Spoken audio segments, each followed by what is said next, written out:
From MCU hits to action classics, Chris Hemsworth is as bankable as movie stars come, but that doesn't mean he hasn't starred in a bomb or two.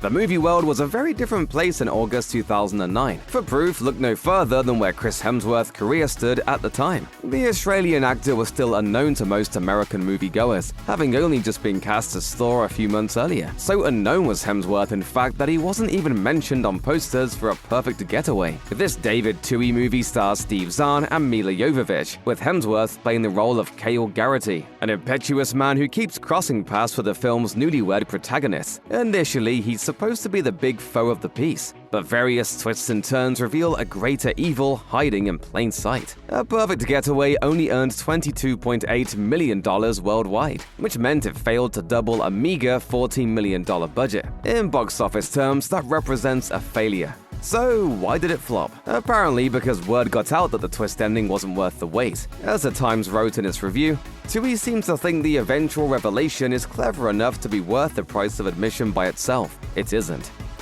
Even die-hard Chris Hemsworth fans might scratch their heads at the mention of cash, which ironically made next to nothing at the box office. This 2010 crime thriller was one of the actor's final performances before his life changed forever with the release of Thor. Directed by Stephen Milburn Anderson, Cash sees Hemsworth play a man named Sam, who stumbles onto a briefcase full of money while driving, and decides to keep it. This leads to Sam becoming the target of a dangerous psychopath played by Sean Bean, whose twin brother tossed the suitcase during a police chase. It's good, innit? Ha ha ha ha!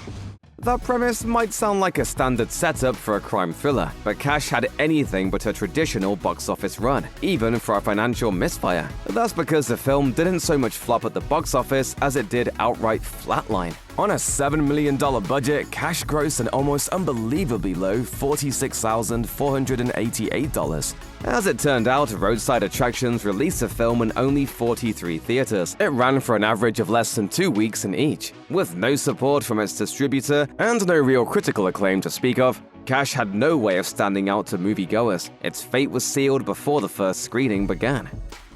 A Red Dawn remake was always going to face an uphill battle at the box office. The original 1984 film was a hit, but its success was very much dependent on the Cold War paranoia of the time. Perhaps if it came out today, the remake might have done better given the global climate, but back in the early 2010s, it was a hard sell. Red Dawn was hampered even more by the financial difficulties of its financer. MGM's bankruptcy meant that the project spent years in limbo. The film was eventually acquired by Film District, and it hit Cineplex in 2012, which seems like a good move on paper. Hemsworth was a Marvel superhero at this point, and co-star Josh Hutcherson's rep had also grown thanks to the Hunger Games. However, the presence of these rising stars wasn't enough to ensure success for the remake. Costing $65 million to make, Red Dawn grossed $48 million worldwide. It didn't help that the feature launched with lackluster marketing, which failed to communicate the necessity of a new Red Dawn movie. Competition from fellow November 2012 action movie Skyfall also took Red Dawn down a peg or two. Always gotta make an entrance. Worse still, the critical reception was truly disappointing. To this day, Red Dawn remains Chris Hemsworth's lowest-rated movie on Rotten Tomatoes. Before Blackhat, director Michael Mann had a relatively solid box office track record to accompany his acclaim as an auteur. Movies from Collateral to Public Enemies, all ranking in north of $200 million worldwide. Then, after a 6-year absence, Mann returned for an attempt to continue that streak with the 2015 hacking dramedy Blackhat. Unfortunately, Hemsworth was still in the early days of his Marvel stint, and having Thor anchor, Blackhat couldn't save the film from financial disaster. Blackhat made just $19.6 million worldwide, including an abysmal $8 million domestically. On a $70 million budget, that box office haul was downright atrocious. Only 2 of Mann's previous directorial efforts, both made in the 80s, did worse in North America. An uninspired marketing campaign and the difficulties of making cybercrimes visually compelling to general moviegoers put Blackhat at a major disadvantage from the get-go. To complicate matters further, Mann's absence from the silver screen hadn't exactly left people praying for his comeback. Rather, it seemed that the movie world had left him behind. Just 2 years after working together on the critically acclaimed racing movie Rush, director Ron Howard and leading man Chris Hemsworth reunited for In the Heart of the Sea. This seafaring period piece went into theaters armed with a marketing campaign boasting that it was based on the true story that had inspired Moby Dick. Relying so heavily on love for the classic Herman Melville novel always seemed like a strange way to lure in modern moviegoers, and In the Heart of the Sea was also dealt a fatal release date delay. Originally scheduled for a March 2015 launch, it ultimately dropped on December 11, 2015. This meant that it opened just 7 days before a little movie called Star Wars: The Force Awakens. You've probably heard of it. We're home.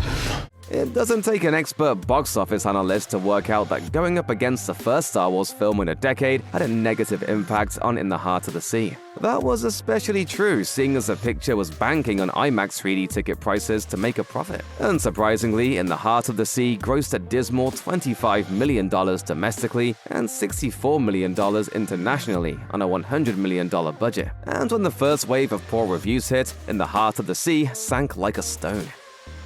The 2012 feature Snow White and the Huntsman made a tidy sum at the worldwide box office, raking in over $400 million. That was enough for a sequel to be greenlit, but it took 4 years to get the follow-up into cineplexes. The Huntsman: Winter's War came out in April 2016, but it was missing a key ingredient of its predecessor: Snow White. Kristen Stewart was MIA from this installment, which immediately made Winter's War seem pointless to moviegoers. The lengthy gap between movies didn't help things either. Any Huntsman hype from 2012 had long cooled by 2016. Still, Universal gave a big marketing push to Winter's War, which included emphasizing in trailers and TV spots that this was a story that came before Snow White. This attempt to explain why Winter's War was missing its predecessor's protagonist was misleading, however. Only part of Winter's War is a prequel. This somewhat dishonest strategy only works if a film has a huge opening, but it only ended up making $90 million on its first weekend. Reviews and word of mouth meant people found out the film was all hype and no substance pretty quickly. In the end, Winter's War limped to a $48 million domestic haul. Overseas receipts were more favorable, but on a $115 million budget, the movie ended up losing money for Universal. Initially, the box office figures for Paul Feig's 2016 reboot of Ghostbusters looked downright terrifying, grossing $229 million worldwide on a $144 million budget. Doesn't seem too disastrous on paper, but Sony spent a fortune promoting the movie. As The Hollywood Reporter wrote at the time, the studio has said break-even would be $300 million. Now they are preparing for steep losses, I think $70 million plus. In the years following the movie's release, however, important context emerged surrounding that global haul. Notably, the next 2 installments in the Ghostbusters franchise each made just a little over $200 million worldwide, despite featuring the original Ghostbusters cast members. This means that 2021's Ghostbusters Afterlife and the underwhelming 2024 sequel, Ghostbusters Frozen Empire, both made less than the 2016 reboot. Busted makes me feel no. It makes. Get out.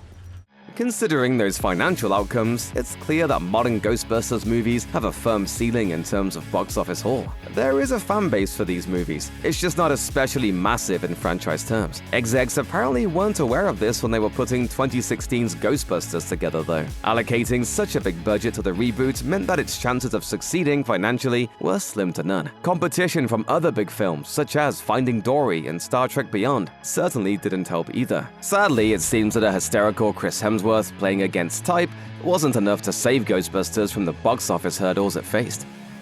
It's doubtful that Drew Goddard's 2018 feature Bad Times at the El Royale would have been a massive success in any timeline, as dark and original R-rated noirs tend to be hard sells for modern moviegoers. We might need to work on your sales pitch, son. Maybe a few more star names added to the mix would have helped. Back when the cast was being assembled, the likes of Tom Holland, Russell Crowe, and Beyoncé were reportedly approached for lead roles. They all passed, and considering the film's box office haul, they're probably happy that they did. Bad Times at the El Royale was a financial flop, grossing only $31.9 million worldwide on a $32 million budget. Perhaps execs expected fans of Hemsworth and Goddard's precious collaboration, The Cabin in the Woods, to come out in full force. The 2011 horror horror comedy was a big hit with the critics, scoring an impressive 92% on Rotten Tomatoes. Bad Times at the El Royale was also reviewed favorably, but too few people went to see it in cinemas. Why was this the case? Well, a murky and focused marketing campaign didn't help, on top of that notable lack of A-listers. It certainly didn't help that the movie went up against the likes of Venom, A Star is Born, and a remake of Halloween. In terms of domestic box office, the Men in Black franchise peaked with its first installment. Even back when Will Smith and Tommy Lee Jones were starring in those movies, Men in Black 2 and Men in Black 3 failed to come close to the domestic box office haul of the original. The sequels still pull in a pretty penny, sure, but it was clear the franchise was on a downward trajectory in North America. To try and reverse those fortunes, execs shifted the focus onto new characters, played by Chris Hemsworth and Tessa Thompson, for 2019's Men in Black International. The pair reunited after working together on the box office hit Thor Ragnarok, which had proved that they were capable of re-energizing a tired franchise. Sadly, new leads weren't enough to get the Men in Black franchise back on track. Men in Black International was the first installment to make less than $100 million domestically. Sure, the worldwide total gross was just over $254 million, but even that was less than half of what Men in Black 3 had amassed globally. Sony Motion Picture Group chairman Tom Rothman told Business Insider that the film ultimately bombed at the box office because the script lacked direction. He said, "I think the truth of the matter is the audience really liked that film, and the cast was wonderful. Tessa and Chris were great and did a terrific job. But if we made any mistake, I think it probably was that there was not a strong enough idea in the story." Ladies and gentlemen! The very same things that made Furiosa and Mad Max Saga an artistic triumph also limited its box office potential. The sad truth is that a movie's greatest qualities don't always line up with what movie-going audiences actually want. 2015's Mad Max Fury Road ticked all the right boxes, but you can't say the same about its prequel. While the aesthetics match up, Furiosa is radically different to Fury Road in several ways, not least the fact that it's capped by an intimate finale that emphasizes a lengthy dialogue exchange instead of a pulse-racing set piece. Those qualities, plus other factors, including Hemsworth's performance, led to glowing reviews for Furiosa. But these same qualities alienated summer moviegoers who just wanted a rip-roaring good time. As a result, the movie bombed at the box office, posting the worst Memorial Day opening in 30 years and finally bringing in just shy of $173 million worldwide.